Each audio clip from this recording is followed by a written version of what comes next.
ఎప్పుడన్నా ఆలోచించారా? దేవుడు మనల్ని ఎంతగానో ప్రేమించి ఆయన గొప్ప కృపను మనకు అనుగ్రహించి మన జీవితంలో మన తల్లి గర్భంలో ఇంకనో రూపించబడతానికి ముందుగానే ఆయన మన పట్ల గొప్ప తలంపులతో ఆయన మనల్ని చెక్కి సరిదిద్ది ఆయన గొప్ప వరములో మన జీవితంలో పెట్టాడు. ఇక్కడ ఉన్న ప్రతి ఒక్కరి జీవితంలో దేవుడు వరములను ఇచ్చాడండి. నమ్మేవారు ఉంటే హల్లెలూయా చెప్తామా? What is your gift? Which way are you gifted? దేవుడు ప్రతి ఒక్కరికి ఏదో ఒక రకమైన తలాంతులను ఇచ్చాడు, ఏదో ఒక రకమైన వరములను ఇచ్చాడు. కొంతమంది మంచిగా మాట్లాడగలుగుతారు, కొంతమంది మంచిగా పాడగలుగుతారు, కొంతమంది మంచిగా వండగలుగుతారు, కొంతమంది మంచిగా ఆటేయగలుగుతారు, కొంతమంది మంచిగా నాట్యం వేయగలుగుతారు, కొంతమంది మంచిగా మ్యూజిక్ వాయించగలుగుతారు, కొంతమంది మంచిగా ఏ పని చేసినా చక్కగా సర్ది చేస్తారంట, కొంతమంది చక్కగా చక్క పెట్టేవారంట. They are known to be organizers. ఈరోజు ఇక్కడ ఉన్న మిమ్మల్ని ప్రభు నామములో అడుగుతున్నానండి.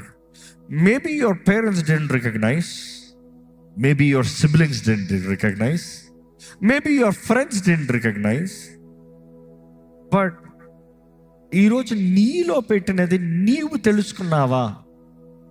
ఎవరిని చుట్టూ ఉన్న వాళ్ళు తెలుసుకోలేదేమో, కానీ నీవు తెలుసుకోవాలి. అపవాది చేయగలిగినంత నీవెవరో నిన్ను తెలుసుకుని ఒకటి చేస్తాడంట. అంతవరకు వాడు సేఫ్. నువ్వు ఎవరో తెలుసుకున్న నిమిషాన వాడికి భయం, ఎందుకంటే నీ పర్పస్లో నువ్వు నడుస్తానికి వెళ్తావు. దేవుడు నీకు ఇచ్చిన పర్పస్ నువ్వు కడముట్టిస్తానికి ప్రయత్నం చేస్తావు. ఈరోజు ఎంతోమంది నోరు తెరిస్తే మనుషుడు చెప్పే డైలాగ్, నాకు తెలియదు, నాకు రాదు, నాకు చేత కాదు. కానీ బైబిల్ భాష చదివితే నన్ను బలపరచు క్రీస్తుని బట్టి నాకు అన్నీ సాధ్యం. ఈరోజు మనుషుడి డైలాగ్, లోకం డైలాగ్, నాకు ఏమి రాదు. ఈరోజు వాక్యం చదువుతున్న వారిని ఎంతమంది వాక్యం తగినట్టుగా మన మైండ్ సెట్స్ మార్చుకుంటున్నామండి. మీరు కొరింథీయులకు రాసిన 2వ పత్రిక 4వ అధ్యాయం 7వ వచనం చదివితే, మనలో ఈ మట్టి పాత్రలో ఒక ట్రెజర్ ఉందంట. ఈ మట్టి పాత్రలో ఒక ట్రెజర్ ఉందంట. ఈరోజు ఎంతమంది ఇక్కడ రక్షించబడి బాప్తీసం తీసుకున్న వాళ్ళు ఉన్నారో చేతులు ఎత్తి చూపిస్తారా? రక్షించబడి బాప్తీసం తీసుకున్న వాళ్ళందరూ కూడా జ్ఞాపకం చేసుకోవాలి. ఈ మట్టి పాత్రలో ఒక ఏముందంట? చదువుతారంట మాట తెలుగులో, ఐశ్వర్యము కలదు. ఐశ్వర్యము. There is a treasure. ఐశ్వర్యం ఉందంట. మీ పక్కన ఉన్న వాళ్ళు చూసి, మీలో ఐశ్వర్యం ఉందా అని అడగండి. ఏంటి ఐశ్వర్యం? ఏంటి ఐశ్వర్యం? ఈరోజు చాలా మందికి అర్థం కావట్లేదు. ఏంటి ఐశ్వర్యం? ఐశ్వర్యం అంటే డబ్బా? ఐశ్వర్యం అంటే ఆస్తిపాస్తుల, పేరు ప్రఖ్యాతుల, టైటిల్స్, డిగ్రీల, జాబ్ పోస్ట్ల? ఏంటి ఐశ్వర్యం? ఈ మట్టి పాత్రలో మనకు ఒక ఐశ్వర్యం ఉందంట. ఐశ్వర్యం ఏంటంటే యేసు అనుగ్రహించిన రక్షణ మాత్రమే. నమ్మేవారు హల్లెలూయా చెప్దామండి. It is Jesus, the salvation given through Jesus Christ. ఈ మట్టి పాత్రలో ఒక ఐశ్వర్యం ఉందంట. చదవండి. ఎటు పోయినను శ్రమ పడుచున్నను, ఇరికింపబడిన వారము కాము, అపాయములో నున్నను కేవలము ఉపాయము లేని వారము కాము.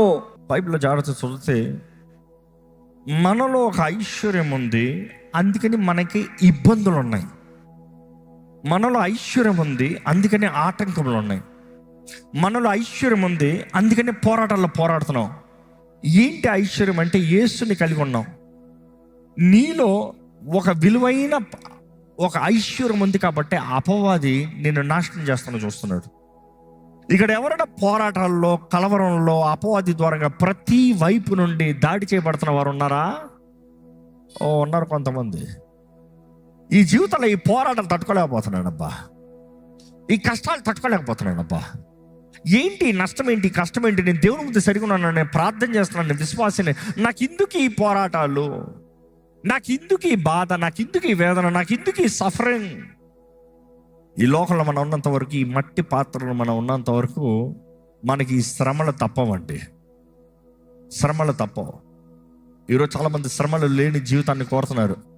శ్రమలు లేని జీవితాన్ని నీకు ఎక్కడ దొరకదు ఈ ప్రపంచంలో నువ్వు ఉన్నంత వరకు. నువ్వు ఎంత ధనవంతుడైనా నీకు శ్రమలు ఉన్నాయి, ఎంత దరిద్రుడు అయినా శ్రమలు ఉన్నాయి.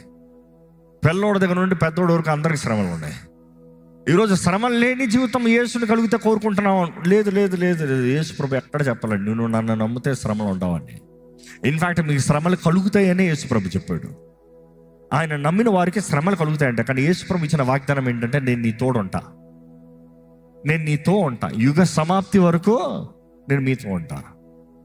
ఆయన ఒకటే అన్నాడు, మీకు శ్రమలు కలిగినప్పుడు మీరు ధైర్యం తెచ్చుకో, మీకు ముందుగా నేను జయించా. cheer up, ధైర్యం తెచ్చుకోండి, మీరు నన్ను చూసినప్పుడు ధైర్యం తెచ్చుకోండి, యేసుప్రభు చెప్పే మాట.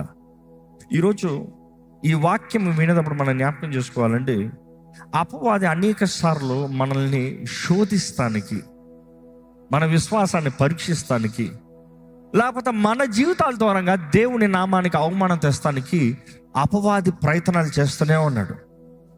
ఇక్కడ ఉన్న వారు ఎంతమంది మీ జీవితంలో ఒక ఆశ ఉంది, నా జీవితము దేవుణ్ణి మహిమపరచాలి, ఏదో ఒక రీతిగా నా జీవితం దేవుని మహిమపరచాలి ఉందా? ఆశ ఉందా? ఏ రీతిగా మహిమపరుస్తున్నారు? అనేకసార్లు దేవుని మహిమపరచంటే ఏదో ఇట్లా స్టేజ్ మీదకి వచ్చి పాడతామో, వాక్యం చెప్తామో. Or daily lifes, the way we live daily. నీవు జీవితం నివసించే స్థలము, నీ ఇంటి దగ్గర, నీ ఉద్యోగ స్థలంలో, నీ బిడ్డల మధ్య, నీ పొరుగు వారి మధ్య, నీ సొంత వారి మధ్య, నీ రక్త సంబంధాల మధ్య, that is the biggest challenge. ముక్కు ముఖం తెలియని వారి దగ్గరికి వెళ్ళి నువ్వు దేవుని మహిమపరుస్తూ సులభం. నీ జీవిత చరిత్ర అంతా తెలిసి నీ సొంత రక్త సంబంధాల దగ్గరికి వెళ్ళి నీ జీవితం ద్వారా దేవుని నామాన్ని మహిమపరుస్తానని ప్రయత్నం చేసి చూడు. ఎందుకంటే మనుషుడు మన సంగతి తెలిసిన తర్వాత మనల్ని లెక్క చేయడంట కదా. ఇంకా మాటలు చెప్పాలంటే, మన బలహీనతలు ఎరిగిన మనుషులు మనల్ని లెక్క చేయరంట. నువ్వు ఎంత గొప్పోడు అయినా కూడా ఒక మనిషి బలహీనతను చూసిన వెంటనే ఇంతేనా. అయితే ఒక మాట జ్ఞాపకం చేసుకోవాలి, బలహీనతలు లేని మనుషుడు అంటూ ఎవడూ లేడు. అంటే నువ్వు బలహీనతను చూసిన వెంటనే ఈ మనిషిని లెక్క చేయకుండా పక్కన పెడుతున్నావు అంటే జ్ఞాపకం చేసుకో, నువ్వు ఎగ్జాంపుల్ చూస్తానికి ఎవరు లేరు. కానీ in spite of this earthly vessels, ఈ మట్టి పాత్రలో దేవుడు అనుగ్రహించిన రక్షణ ఎంతో గొప్ప రక్షణ, మనకు విలువనిచ్చింది. కాబట్టి అపవాది మనల్ని ఎన్ని దాడి చేయాలన్నా కూడా ఈరోజు మనం జ్ఞాపకం చేసుకోవాలండి, దేవుడు ఇచ్చిన బైబిల్ ఇంకా ఇన్ఫాక్ట్ చూసినప్పుడు, any time you are anointed there is war. అభిషేకించబడిన వారికి యుద్ధం అనేది తప్పదు. అభిషేకించబడినప్పుడు అపవాది దాడులో ఎక్కడ చూస్తామంటే వారినే పోరాడటానికి. ఈరోజు మనం అంటున్నాం, నాకు అభిషేకం వద్దు, నాకు దేవుడు వద్దు, ఏమొద్దు, నా దారిలో నేను పోతాను. అలాంటి వారు చచ్చిన స్థితిలో ఉన్నవారు, శక్తి లేనివారు. అలాంటి వారు చచ్చిన స్థితుల్లో అపవాది ద్వారా ఏలబడుతున్న వారు. ఇక్కడ ఉన్న మిమ్మల్ని అడుగుతున్నానండి, పరిశుద్ధాత్మ ద్వారా నడిపించబడే జీవితం ఉందా? ఈరోజు మిమ్మల్ని అడుగుతున్నానండి. ఈ మట్టి పాత్రలు ఉన్నంత వరకు దేవుడు మన జీవితంలో పెట్టిన వరముల్ని నెగ్లెక్ట్ చేయొద్దు. దేవుడు తలాంతులు ఇచ్చాడు, వరములు ఇచ్చాడు. దేవుడు వాక్యలో చూసినప్పుడు కృపావరములు, వి సీ 5 ఫోల్డ్ మినిస్ట్రీ, కృపావరములు. ఈరోజు చాలామంది దేవుడు అనుగ్రహించిన యేసు ద్వారా అనుగ్రహించబడింది కృప, యేసు ద్వారా అనుగ్రహించబడేది కృపావరములు. కృపావరములు చూసినప్పుడు 5 ఫోల్డ్ మినిస్ట్రీ ఈరోజు చాలాసార్లు వి నెగ్లెక్టెడ్. కొంతమందికి పరిచర్య చేస్తాం, కొంతమందికి ఓవర్సీ చేస్తాం, కొంతమందికి బోధిస్తాం, కొంతమందికి it is one thing is one. ఎవరితో ఎవరు కంపేర్ చేస్తాను లేదు. బట్ దెన్ మెనీ టైమ్స్ మనం అంటాం, నాలో ఏముంది. అనేక మంది మీలో దేవుడు కృపావరములు పెట్టాడు, you are not even recognizing it. కొంతమంది తెలిసి కూడా నెగ్లెక్ట్ చేస్తున్నారు. కొంతమంది గుడ్ సర్వర్స్, కొంతమంది గుడ్ ఓవర్సీయర్స్. కానీ నువ్వు అంటున్నావు, నాకు ఇంటికి వచ్చిందిలే. You see God has given you that grace. ఆ వరము, ఆ కృపను నువ్వు ఎక్కడ వాడుతున్నావు అంటే లోకంలో వాడతానికి చూస్తున్నావు. దేవుని కొరకు కాదు, దేవుని నామం మహింపరుస్తానికి కాదు. ఇందాక అడిగాను, ఏ రీతికన్నా దేవుని నామాన్ని నీ వరంగా మహింపరచబడాలని ఆశ ఉందంటే చాలా మంది చేతులు ఎత్తారు. ఏది నీ వరం ఎలా వాడుతున్నారు? ఏది దేవుడు మీకు ఇచ్చిన కృపావరాన్ని ఎలాగ వాడుతున్నారు? How are you using? ఏ రీతిగా కనబరుస్తున్నారు? ఏ రీతిగా 10 మందికి దీవెనకరంగా మారారు? ఏ రీతిగా 10 మందికి కనబరచగలుగుతున్నారు? బైబిల్లో గమనించినప్పుడు మనం చూడగలుగుతామండి, దేవుడు అనేక సార్లు ఆయన వరములో, ఆయన పిలుపు, రోమన్స్ 11:29 చూసినప్పుడు, దేవుడు తన కృపావరముల విషయములోను పిలుపు విషయములోను పశ్చాత్తాపపడడు. దేవుడు కృపావరముల విషయంలోను పిలుపు విషయంలోను పశ్చాత్తాపపడడు. ఆ మాటకు అర్థం ఏంటి?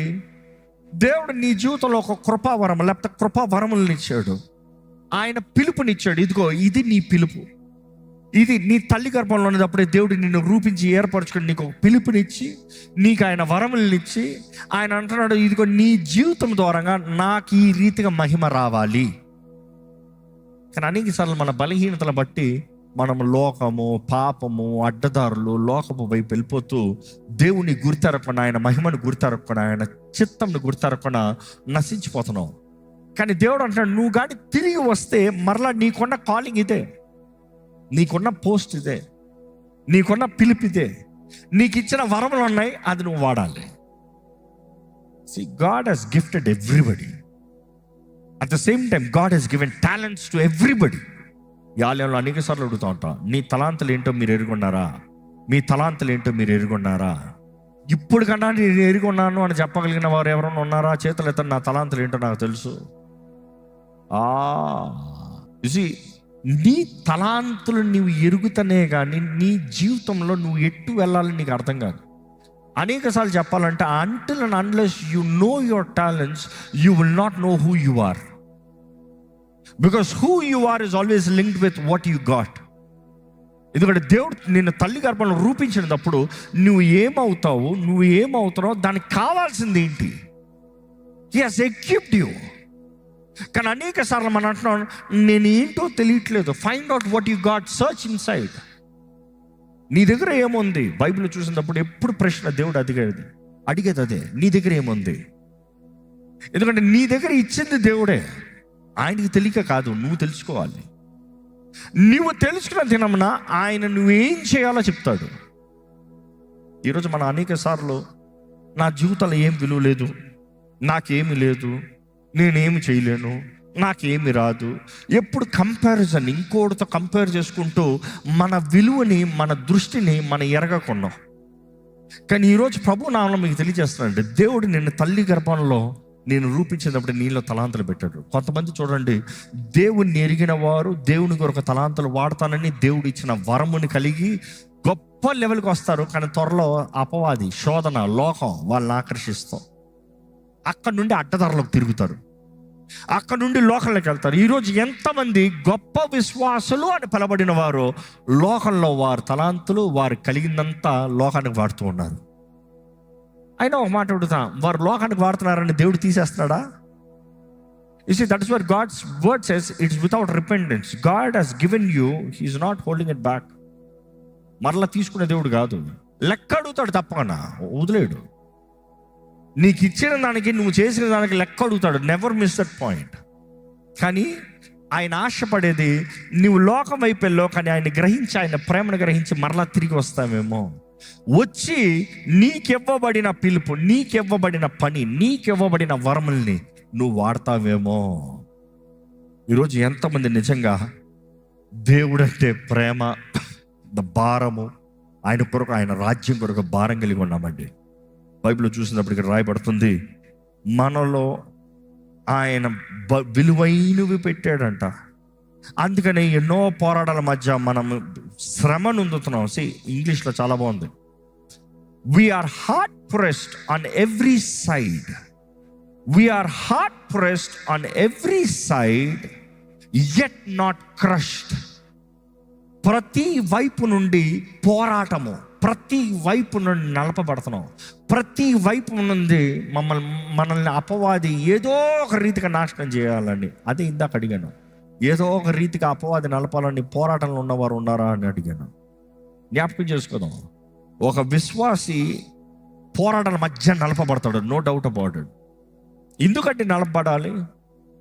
ఎందుకంటే నీలో విలువైంది బయటికి రావాలంటే పోరాటంలోనే తెలియజేయబడుతుంది. Only in your suffering and in your crushing, the valuable will stand. The essence of who you are, నువ్వు ఎవరు అనేది తెలియజేయబడుతుంది. శ్రమల్లోనే నీ అసలైన బుద్ధి బయటకు వస్తుంది. ఇన్ఫ్యాక్ట్ దేవుడు యోబుని పరీక్షించాలన్నప్పుడు, లేకపోతే అపవాదికి చెప్పినప్పుడు, అపవాది యోబుని టెస్ట్ చేద్దామని చూసినప్పుడు దేవుడు ఒక్కటే అనుమతించాడు, నువ్వు అన్నీ తీసుకోగానే ఆత్మను మాత్రం ముడతానికి వీల్లేదు. యోబు చేసిన కార్యం ఏంటి? తన అన్ని విషయంలో క్రష్ అయ్యేటప్పుడు his character he didn't lose. తను ఎవరు అనేది, తన ఐడెంటిటీ పోగొట్టుకోలే. అప్పటికి తనకు కలిగిందన్నీ పోగొట్టుకున్నాడేమో, కానీ బిడ్డలతో సహా తన ఎస్సెన్స్ ఏమై ఉందో పోగొట్టుకోలే. ఈరోజు మిమ్మల్ని అడుగుతున్నానండి, మీ శ్రమల మధ్యలో మీరు ఎవరై ఉన్నారో నిలబడగలుగుతున్నారా? నేను దేవుని బిడ్డనే, నేను దేవుని ఆధారం చేసుకున్నాను, నా విమోచకుడు సజీవుడు, నేను దేవుని పైన నా మనసు పెట్టుంచాను, నేను కలవరపడను, నేను దిగులు చెందను, నేను భయపడను, నేను బాధపడను, నా దేవుడు నా జీవితంలో మేలు జరిగిస్తాడు. విశ్వాసంతో బ్రతుకుతున్నామా?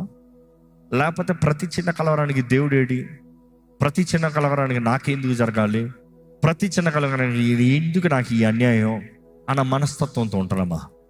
బైబిల్లో చూసినప్పుడు ఇక్కడ ఈ మాట రాయబడుతుంది, we are hard pressed on every side yet not crushed. Next ఏంటంటే we are perplexed but not in despair. ఈ మాట పర్ప్లెక్స్డ్ అన్న మాట చూసినప్పుడు ఈ మాటకి ఏంటంటే ఇంకా మాకు వేరే మార్గం లేదు, లేకపోతే ఏం చెప్పాలి అర్థం కావట్లేదు. ద ఇంగ్లీష్ వర్డ్ మీనింగ్ ఎలాగ వస్తుందంటే at the loss of words of understanding, confusion of circumstances. ఇంకా అర్థం కాని పరిస్థితుల్లోకి చాలామంది మన అర్థం కాని పరిస్థితుల్లోకి వెళ్ళిపోతున్నాం. కొన్నిసార్లు ఏమవుతుంది, ఏం జరుగుతుంది, ఎందుకు, ఏంటి నా బ్రతుకు? ఎప్పుడన్నా మీ జీవితంలో ఎలాంటి ఫేస్లోకి వచ్చారా? What is my life, what is happening with me, what is this, నా బ్రతుకు ఏంటో అర్థం కావట్లేదు. You see there is a process. మనలో దెర్ ఇస్ అ ట్రెజర్. అపవాదేమో మనల్ని అలుస్తానికి చూస్తున్నాడు, ప్రతి వైపు నుండి మన క్రష్ చేస్తాను చూస్తున్నాడు, మన మైండ్లోకి కన్ఫ్యూజన్ తీసుకొస్తాను చూస్తున్నాడు. నువ్వు ఎవరివి, నువ్వు ఏంటి, అసలు నీ బ్రతికేంటి? ఎప్పుడన్నా వాడిని జ్ఞాపకం చేసుకోండి. ఒక వ్యక్తి దేవునితో సరిగా ఉన్నంత వరకు అపవాది ఏ రీతిగా మనుషుడిని పాయింట్అవుట్ చేయలేడు. కానీ ఈరోజు ఎందరో దేవుడు చెప్పిన నియమాల్ని వెనక, God says don't do, you still do and you ask where is God. దేవుడు చేయొద్దన్నది చేసి నీకు వచ్చిన పరిణామాలకి నువ్వు దేవుడు ఎక్కడ ఉన్నావు అని అడుగుతున్నావు. దేవుడు ఎక్కడ ఉన్నాడు? దేవుడు అంటే నాకు ఎందుకు ఇది జరగాలి, దేవుడు అంటే నాకు ఎందుకు ఈ కష్టం, దేవుడు అంటే నాకు ఎందుకు ఈ బాధ?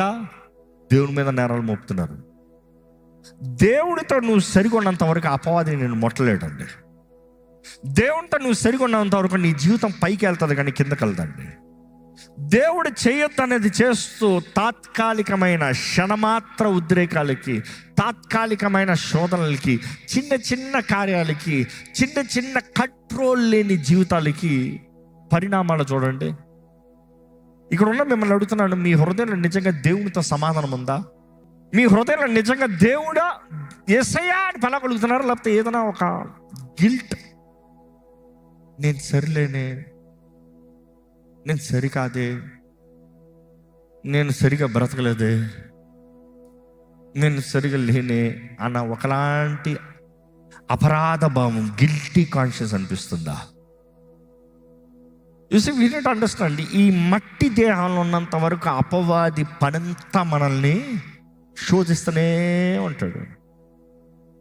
బట్ ఈరోజు మనం దేవుని సన్నిధిలో వచ్చిన వారు మనం జ్ఞాపకం చేసుకోవాలి, మన పొరపాటులో, మన బలహీనతల మధ్యలో ఆయన శక్తిని వేడుకుంటూ, ఆయన సన్నిధిలోకి పరిగెడుతూ, ఆయన ఆత్మ ప్రేరేపణకు లోబడి, ప్రభువా ఇది నా బలహీనత, ఇది నా తప్పు, ఇది నా పాపం. నా ప్రార్థన ఒకటేనండి, ఈరోజు మీరు ఇక్కడ నుండి వెళ్ళేటప్పటికి you are not going to walk out guilty.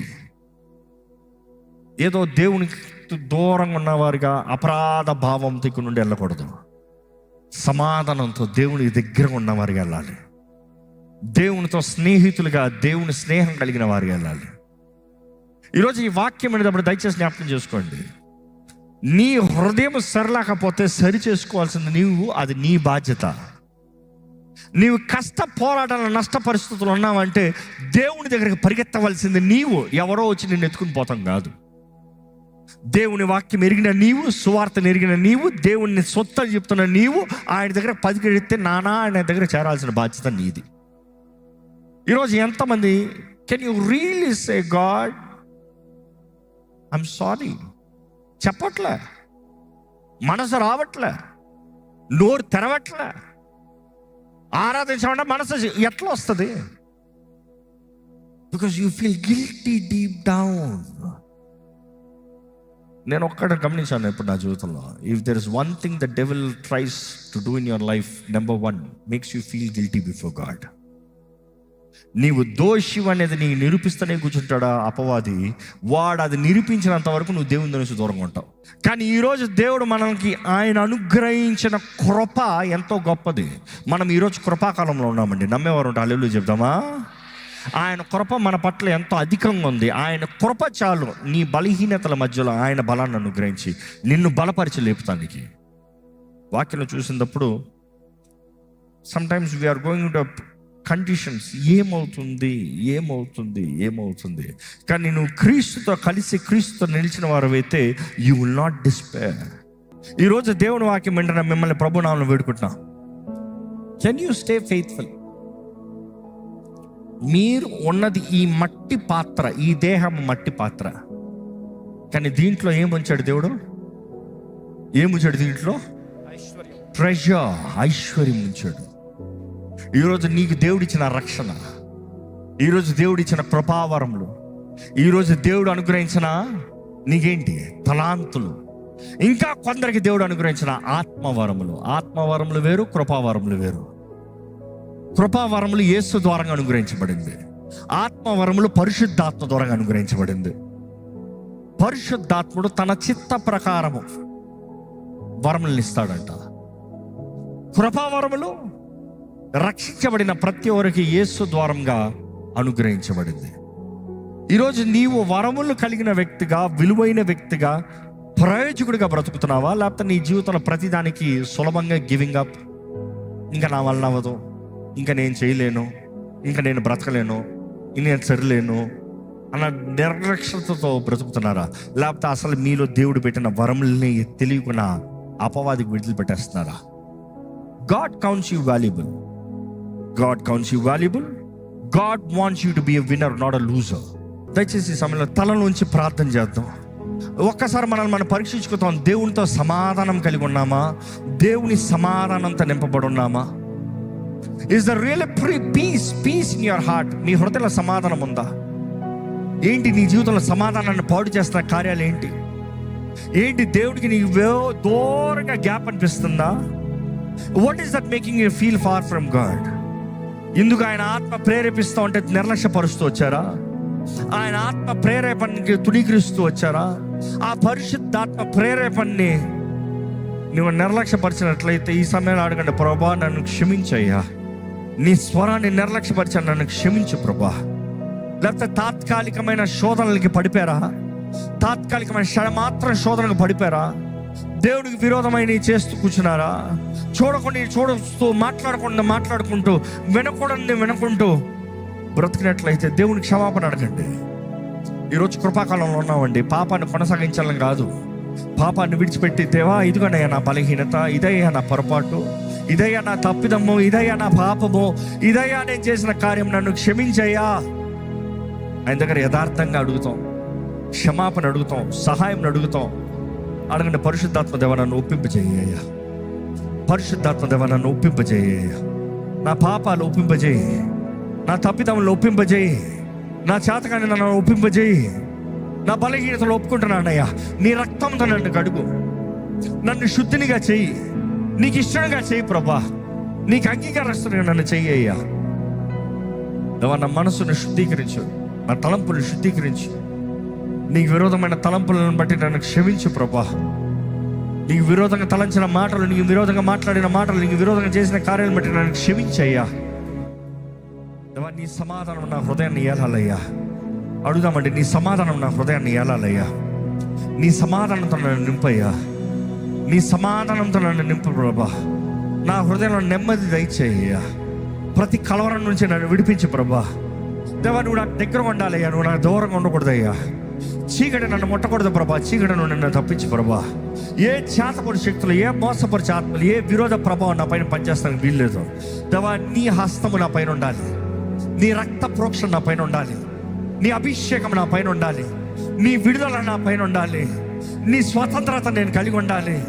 దేవా నన్ను బాగు చేయ్యా, నీ శక్తితో నన్ను నింపయ్యా. అడగండి, దేవుని మనస్ఫూర్తిగా అడగండి. దేవుని సమాధానాన్ని అడుగుదామండి, దేవుని క్షమాపణ అడుగుదామండి. దేవుని విడుదలను అడుగుదామండి. దేవునితో ఐక్యపరచబడిన వారుగా, దేవుని శక్తితో నింపబడిన వారుగా ఈరోజు ఇక్కడ నుండి మనం వెళ్ళాలి. దేవా, నిన్ను నమ్ముతున్నానయ్యా. నా జీవితంలో ప్రతి పరిస్థితుల్లో నిన్ను నమ్ముతున్నాను. నేను నమ్మిన వాడిని, నేను ఎరిగొన్నానన్న ధన్యత నాకు కావాలయ్యా. అటువంటి జీవితం నాకు కావాలయ్యా. నేను ఎరిగొన్నాను అన్న మాట నా జీవితంలో సాక్ష్యం ఉండాలి ప్రభా. నేను తెలుసుకోవాలని ఆశపడుతున్నాను. నా జీవితంలో నీ కార్యాలని వివరించయ్యా. Help me to know you Lord. Help me to know you lord.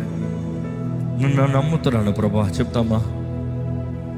ఇంకా నీలో ఏదైనా దేవునికి విరోధంగా అనిపిస్తూ ప్రార్థన చేయలేని పరిస్థితులు ఉన్నావంటే, go to the root cause. ఏంటది? What is that making you feel guilty? What is that making you feel far from God? ఏంటది దేవుని దగ్గర నుంచి నేను దూరంగా చేసేది?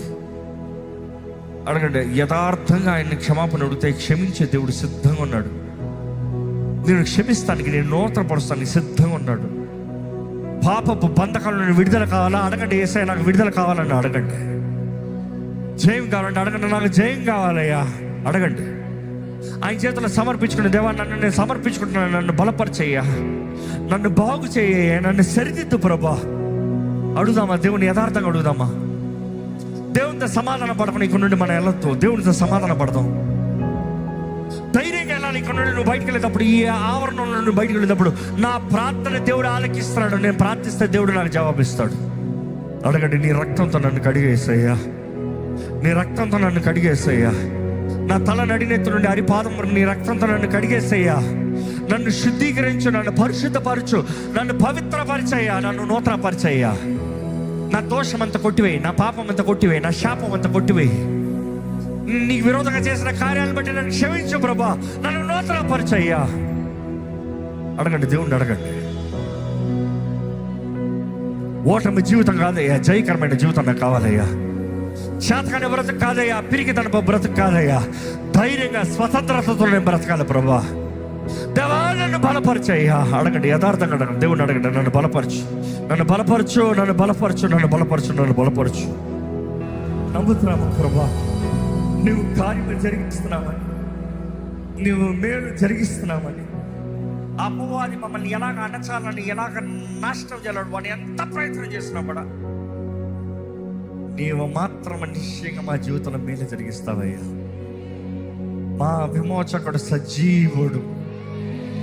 ఇక్కడ ప్రతి ఒక్కరికి అటువంటి విశ్వాసం ధరించి మేలు జరిగించు, బాగుపరచు, సహాయం అందించు. నీ శక్తిని కృపణించి నడిపించమని నజరేయుడైన యేసు నామములో అడిగి వేడుచున్నాం తండ్రి. ఆమేన్. ఆమేన్. దైవం